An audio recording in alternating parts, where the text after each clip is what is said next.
So we're here today to talk about growing sprouts. Sprouts are a really nice supplement to a salad or stir fry. They're a very healthy food. Sprouts are a nice way of stretching the growing season. So during the winter months, you can supplement your greens that you're buying at the store with homegrown young greens. I'm going to walk us through the growing cycle so that we get to understand each step of the process. Okay, so we start with our seeds. And we start with a soaking process. Now here's the soaking process. It's good to start with about 4 tablespoonfuls of seeds. These are fenugreek seeds, and they're a really nice spicy sprout to augment a salad. So we put, say, 4 tablespoons of seeds in here, and then we soak them, just like that, okay? And then I generally leave them overnight, like this, and I usually offset this a little bit just so there's a bit of circulation in there. So they soak like that for 8 to 12 hours, and then it's really quite simple. Then we drain them in the morning. Usually do this over a sink, but I'm just kind of demonstrating here today. So we just drain them just like this.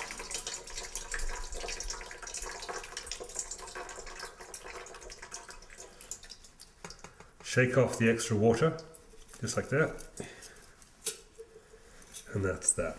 That's the first step. That's 8 to 12 hours soaking time. Okay, so now they're just nicely wet down. So they've been soaked now for 8 to 12 hours. And now the rinsing process. Again, we just pour some water over like this. And now we immediately drain. So there's no overnight soaking. They're just done. That's that. So we're going to do the first soak of 8 to 12 hours. And then we rinse, just like the process I just did. We rinse twice daily. And with that process, these fenugreek seeds grow into these sprouts. So this is lovely for a salad or for a stir fry. You can very gently steam these. I prefer them raw, but you can do pretty much whatever you want with them in terms of cooking. So they're a great supplement. But in times when you can't be growing in the garden, sprouts are a really good fresh food supplement. So you can buy your greens in the store and supplement with these fresh grown greens. So what we have here is a growing tray. This is red clover we have in here. So to grow with a growing tray, you do the first step in the bowl here. So that means that you put in about 4 tablespoons, add the water, soak overnight or 8 to 12 hours, drain the water, and then you can take those seeds and spread them in one of these trays. Now the process would be where you spray them over with water and just simply let them drain.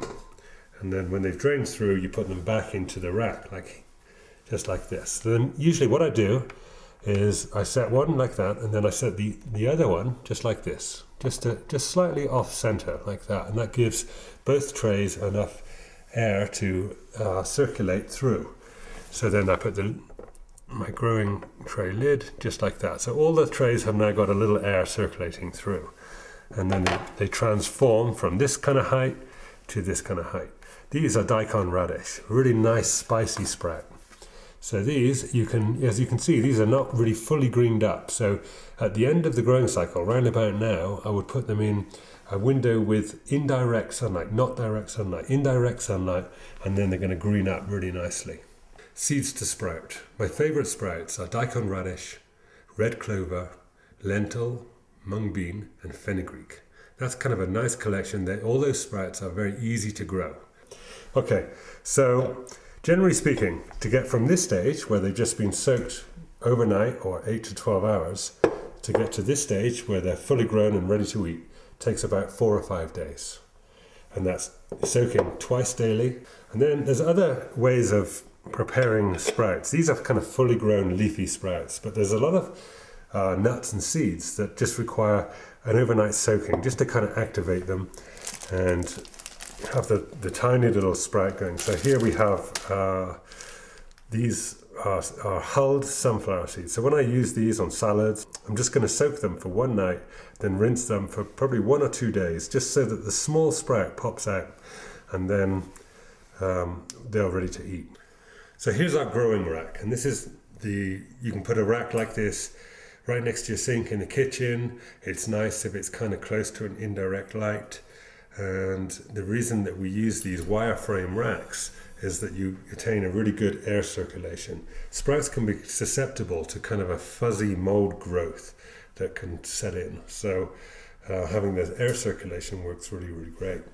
And a thing to note too is that certain sprouts, and this is one of them, the daikon radish, it's very good to note that certain sprouts, they get a kind of a filigree that grows on the roots. That filigree expands just as they're beginning to dry out at the end of the kind of rinse cycle. So as they're drying up, that expands and actually looks like a mold. It's not a mold.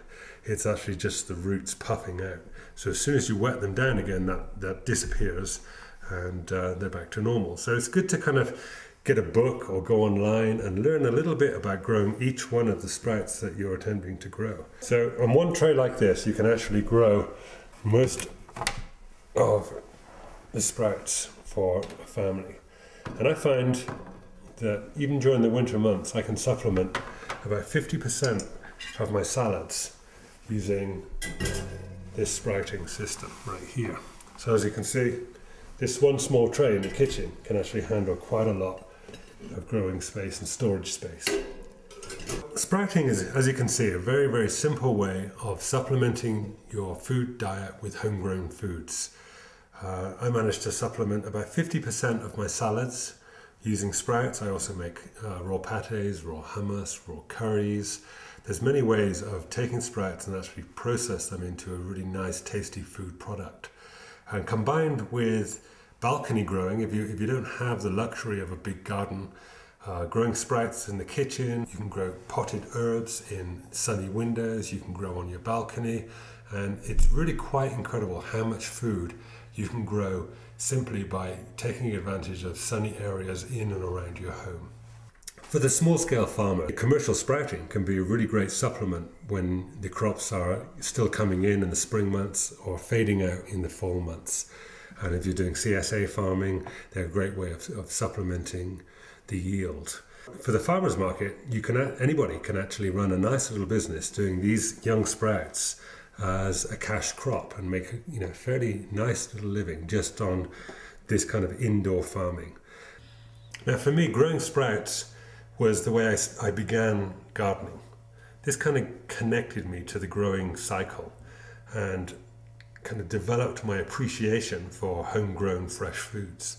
From here I began to do more gardening in my yard. I constructed a greenhouse. I'm doing potted herbs. So we can, with this small beginning, it actually kind of begins to reconnect us with the growing cycle.